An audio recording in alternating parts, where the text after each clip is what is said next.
राधे राधे, जय माता की भक्तों। आप सभी का स्वागत करती हूँ स्पिरिचुअल ज्ञान साधना में और आप सभी से अनुरोध करती हूँ कि स्पिरिचुअल ज्ञान साधना को सब्सक्राइब कर लीजिए और बेल आइकन को प्रेस कर दीजिए ताकि आपको नई नई वीडियोस का नोटिफिकेशन मिलता रहे। सुख सौभाग्य की प्राप्ति और कष्टों से छुटकारा पाने के लिए भगवान शिव की आराधना की जाती है और प्रदोष का व्रत किया जाता है। राधे राधे, जय माता की। कैसे आप सभी लोग? हम आशा करते हैं सभी लोग बहुत अच्छे होंगे और आप सभी के मंगल की कामना करते हैं। कमेंट में राधे राधे, जय माता की, हर हर महादेव कुछ भी लिख सकते हैं।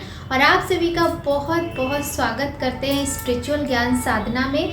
आज हम आपके लिए प्रदोष की वीडियो लेकर आए हैं कि आश्विन मास यानी कुंवार के महीने में पितृ पक्ष में पड़ने वाला जो प्रदोष व्रत है उसकी डेट क्या है और उसका मुहूर्त क्या है, पूजा की विधि क्या है और किस प्रकार से प्रदोष व्रत में पूजा करके भगवान भोलेनाथ और माता गौरी को मनाते हैं, इसी विषय में आज हम बात करने वाले हैं। तो चलिए प्रारंभ करते हैं आज की वीडियो।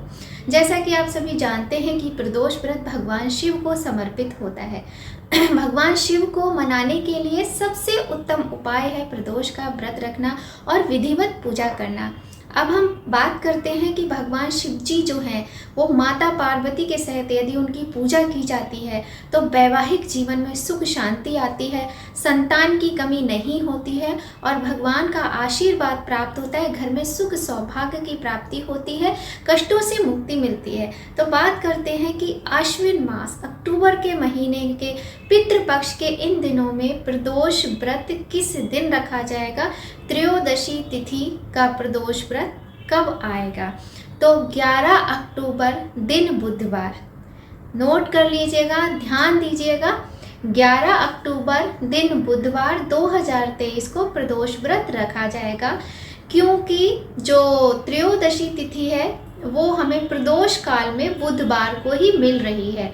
यदि हम बृहस्पतिवार को पूजा करेंगे तो शाम के समय जब प्रदोष का समय होता है उस समय हमें त्रयोदशी तिथि पूर्ण रूप से नहीं प्राप्त हो रही है। इस कारण से बुध प्रदोष व्रत को ही रखा जाएगा। बुध प्रदोष व्रत ही मान्य है, क्योंकि जैसा कि इस व्रत के नाम से विदित होता है कि प्रदोष व्रत, तो प्रदोष व्रत की जो पूजा का समय होता है वो प्रदोष काल में होता है।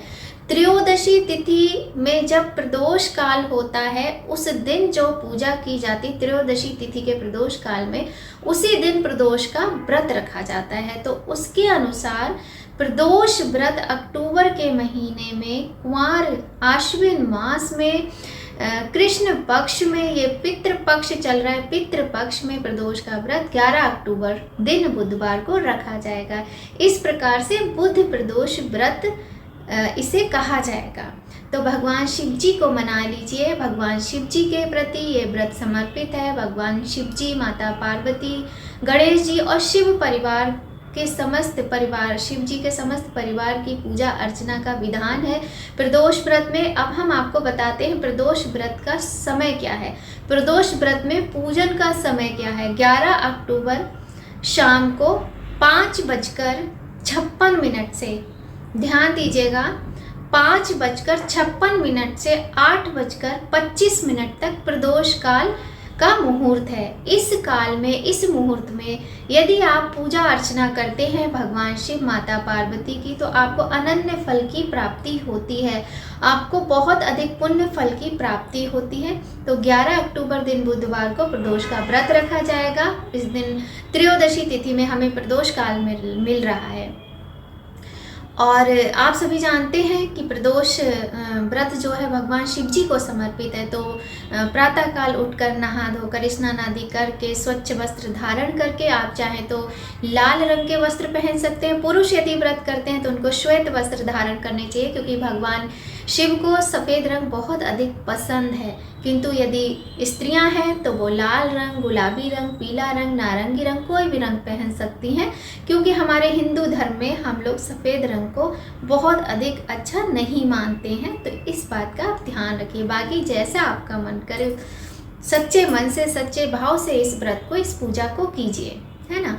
तो सुबह स्नान आदि करके और नित्य कर्म से निवृत्त होकर घर में साफ सफाई करके व्रत का संकल्प ले लीजिए। सुबह की पूजा तो देखिए आपको पता ही है कि करनी ही होती है, किंतु प्रदोष व्रत में जो पूजा का महत्व होता है वो प्रदोष काल की पूजा का बहुत अधिक महत्व होता है। तो सुबह आप भगवान से कह दीजिए, संकल्प ले लीजिए। कहने का यही मतलब है कि आप भगवान को बता दीजिए कि आप व्रत रख रहे हो प्रदोष का, तो संकल्प ले लीजिए कि आप माता पार्वती भोलेनाथ का प्रदोष का व्रत रख रहे हो और वो आपका कष्ट दूर करें। त्रयोदशी व्रत करे हमेशा, तन नहीं ताके रहे कलेशा, है ना। तो शिव चालीसा में ये लाइन है, आप लोगों को पता ही होगा। तो त्रयोदशी तिथि का व्रत जो व्रत होता है प्रदोष काल में, जब पूजन होता है तो सारे दुख दूर होते हैं, लक्ष्मी की प्राप्ति होती है, धन धान्य की प्राप्ति होती है, सुख सौभाग्य की प्राप्ति होती है। और अब हम आपको बताएंगे कि इस दिन आप कौन सा उपाय करें जिससे कि आपको बहुत अधिक फल मिलेगा। तो देखिए, सबसे बड़ी मान्यता इस समय पितृपक्ष की है। पितृपक्ष चल रहा है, आप सभी जानते हैं, और पितृपक्ष के चलते हुए प्रदोष व्रत के दिन भी आपको अन्न का दान करना चाहिए। जिस प्रकार से आप अपने पूर्वजों का, अपने पितरों का तर्पण आदि करते हैं, उनको भोजन इत्यादि कराते हैं, वो कीजिए। और इसके अतिरिक्त यदि आप दान करना चाहते हैं तो अन्न का दान कीजिए। अन्न का दान महादान कहलाता है और भगवान का आशीर्वाद प्राप्त होता है। आप अन्न का दान कीजिए, सफ़ेद चीज़ों का दान कीजिए, दूध दही इत्यादि का दान कर सकते हैं। आप मंदिर में जाकर दान कीजिए, गरीबों को दान कीजिए, ब्राह्मणों को दान कीजिए और पूर्ण सम्मान के साथ ब्राह्मणों को दान कीजिए। इसके अतिरिक्त भगवान भोलेनाथ पर बेलपत्र चढ़ाइए। और बुधवार का दिन है, हरे मूंग का प्रयोग आप पूजा में कर सकते हैं। भगवान श्री गणेश को दूर्वा अवश्य चढ़ाइए। दूध दही मिश्रित पंचामृत से, दूध दही शहद गंगाजल घृत गाय का घी, ये 5 चीज़ें मिलाकर बनता है पंचामृत। तो पंचामृत से भगवान भोलेनाथ, गणेश जी, माता पार्वती, कार्तिकेय, नंदीश्वर भगवान, इनका अभिषेक कीजिए। बहुत अधिक पुण्य फल की प्राप्ति होती है। बेलपत्र चढ़ाइए, अक्षत चढ़ाइए। जौ का बहुत अधिक महत्व होता है। जौ पूजा में इस्तेमाल करने से बहुत अधिक सुख समृद्धि आती है। हमारे घर में अन्न का भंडार भरता है, समृद्धि का सूचक माना जाता है जौ को। इस प्रकार से आप भगवान का पूजन अर्चन कीजिए, धूप दीप दिखाइए। और आप चाहें तो भगवान के निमित्त 13 बत्तियों का एक दीप प्रज्वलित कीजिए। यदि नहीं 13 दिए आप प्रज्वलित करते हैं तो बहुत ही अच्छी बात है, लेकिन अगर आप 13 दिए प्रज्वलित नहीं करते हैं तो 13 बातियों का एक दीप बनाकर प्रज्वलित कीजिए। और प्रदोष व्रत की कथा, बुध प्रदोष व्रत की कथा मैं पहले ही अपलोड कर चुकी हूँ, तो आप मेरे चैनल पे जाकर बुध प्रदोष व्रत की कथा सुन सकते हैं। बहुत अधिक पुण्य फल की प्राप्ति होती है। यदि आपके पास पुस्तक है तो पुस्तक में पढ़ लीजिए। भगवान को फलों का और मिठाई का भोग लगाइए, और नहीं है तो कोई बात नहीं, आप दूध से और दही से अभिषेक कीजिए। और मीठे में आप गुड़, चीनी इत्यादि का भोग भी लगा सकते हैं। फलों का भोग लगाइए, पुष्प आदि अर्पण कीजिए और भगवान से जो भी आपकी मनोकामना हो बोलिए। भगवान भोले बाबा तो बहुत ही भोले हैं, वैसे भी भगवान भाव के भूखे होते हैं।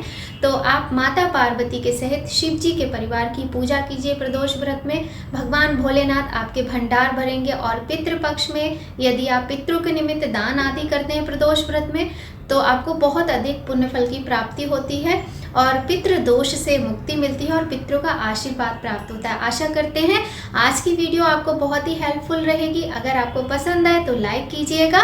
ऐसी ही एक बहुत ही अच्छी जानकारी के साथ एक नई वीडियो में फिर से मिलेंगे। राधे राधे, जय माता की, हर हर महादेव। सभी लोग अपना ख्याल रखिए।